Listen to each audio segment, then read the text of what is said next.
پیغمبر علیه الصلاة والسلام د مسجد ته راووتی چې اوس کور ته ننوځي بي فاطمه په مخه ورغله. مجالس الابرار والا فرمایي چې ورله ول فاطمه چیرې تللې وې؟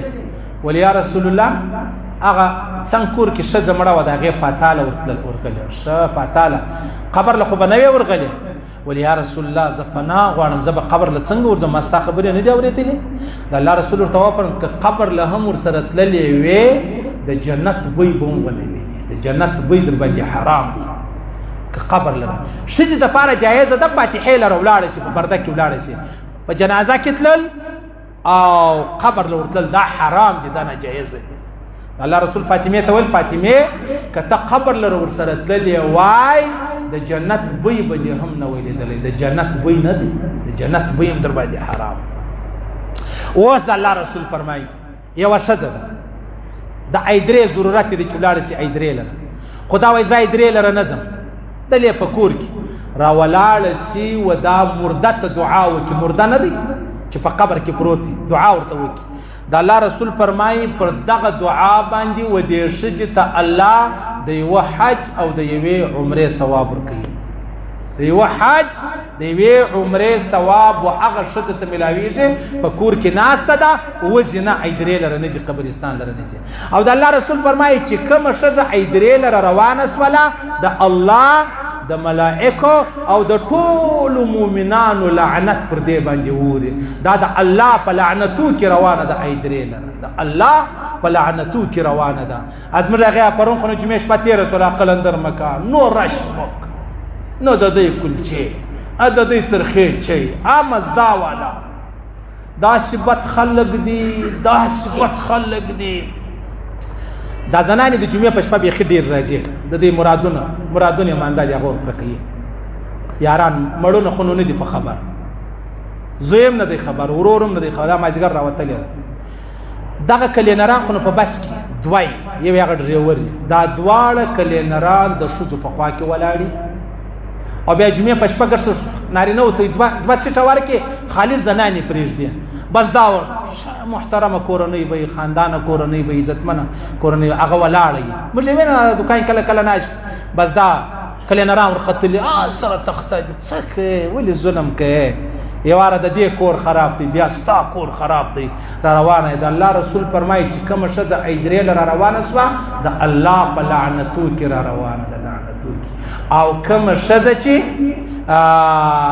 بیا دعا په کور کې وکړي مړو لره و یاره ځم نه بده خبره ده. د الله رسول فرمایي د یوه حج د یوې عمرې ثواب الله ورکوي. واورئ بله خبره به درته وکړه.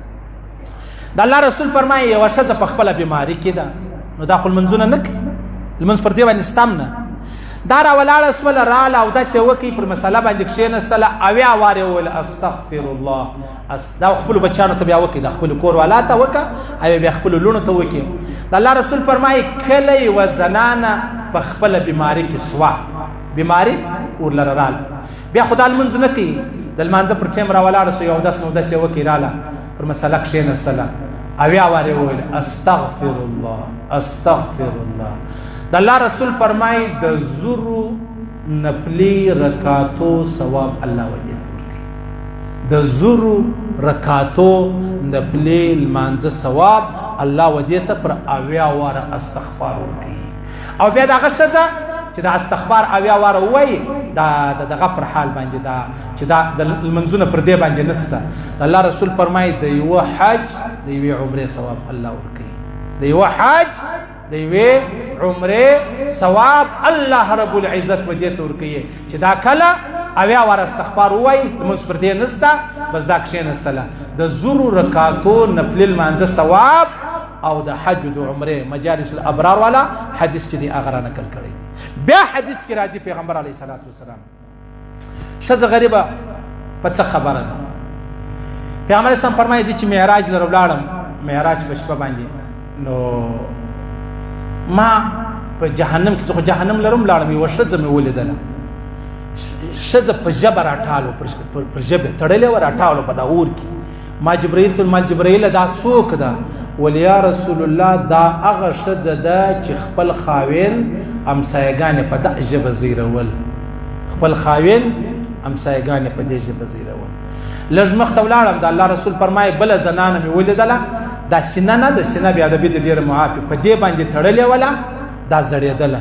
ما پوښتنه وکړه مال جبرائیله دا غریبه څوک ده؟ ول یا رسول الله دا هغه ښځه ده چې د خاوند د اجازې بغیر او پرېږدي کوچنیانو ته شیدې ورکوي. د خاوند ما ښځه ولیده پر سینه تړلې وله دا په جهنم کې را زړېدله. مال جبرائیله دا څوک ده؟ ول یا رسول الله دا هغه زنانه ده چې د خاوند د اجازې بغیر پرېږدي کوچنیانو ته شیدې ورکوي.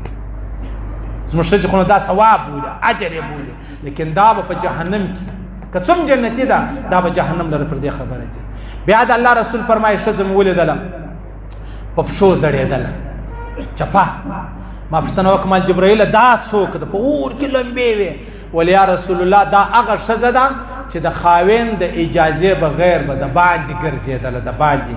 نو چې مړو لره ځي پر هغه د الله لعنتونه چې په ژوندۍ کې ګرځي د هغو به څایي، په شاپینګ سینټرو کې په دوکانو کې ګرځي د هغو به بیا څایي، پر هغو به څو لعنتونه وي. ول بیا مې یوه ښځه ولیدله پر لاسو زړېدله، لاسونه ورته تړلي وو په جهنم کې په اور کې زړېدله. ما پوښتنه وکړه مال جبرائیله دا څوک ده؟ ول یا رسول الله دا هغه ښځه ده چې د خاوند په مال کې زیاتوب کوي زیاتوب. مقصد خاوند کپړې وایستلې بټوه به پرته وله دی به کله 100 روپۍ ایستلې وه کله به 500 کله به 1000 روپۍ ایستلې ولې په دې کې به څه کول؟ د خاوند په مال کې به چیش کول یعنی غلطي کوله، بد کار به کوي، دا مطلب تجاوز به کوي، ناجایز به کوله. دا هغه ښځه په جهنم کې پر لاسو تړلې وه دا را زړېدله. دا هغه خبرې ما یوه خبره د بار نه ده درته کړې، ما د مصر د شام خبرې نه درته کړې، ما د خپل کور خبرې درته وکړلې. زه به هم په ځان کې راولم ته هم په ځان کې راوله، زه به هم کوشش وکړم ته به هم کوشش کوې، خو خدای پاک ته مې د غمه وسه مصیبته وسه. مصیبتونه بیخي ډېر دي، پر چا 100 روپۍ باندې